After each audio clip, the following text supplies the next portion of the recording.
What if Martin wasn't a prisoner? What if he was a volunteer? Ever since the season 4 finale of From, I haven't been able to shake this theory.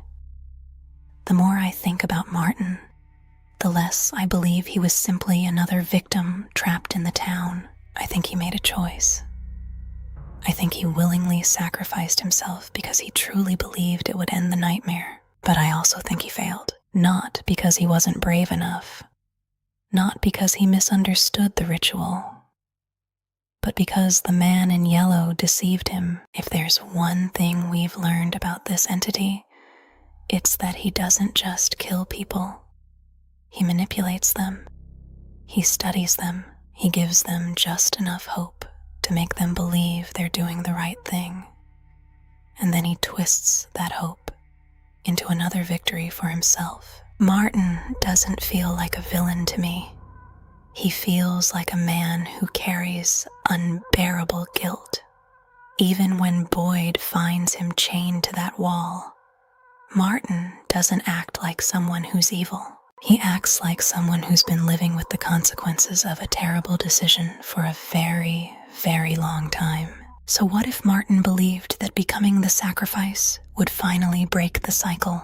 What if he thought his death would save everyone who came after him? Except it didn't. And I think the reason it didn't work is because the ritual was never completed.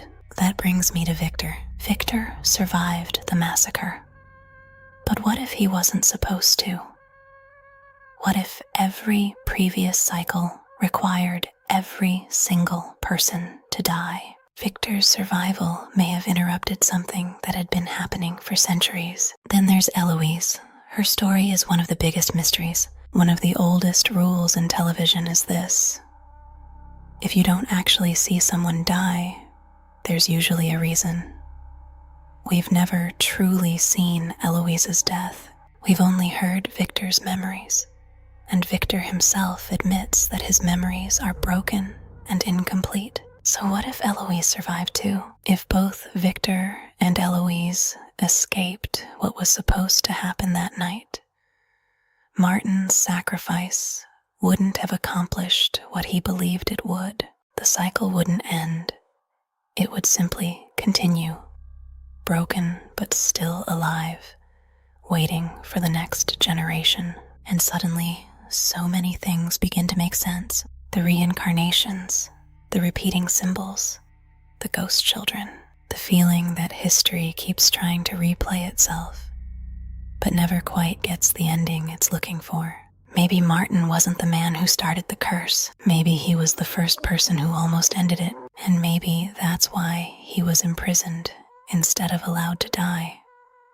The man in yellow doesn't just punish people. He makes examples of them. If Martin came closer than anyone else to breaking the cycle, chaining him up for decades would be the perfect warning to anyone else who tried.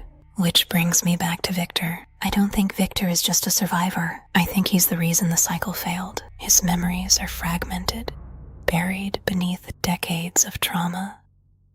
But somewhere inside them is the truth about what really happened that night.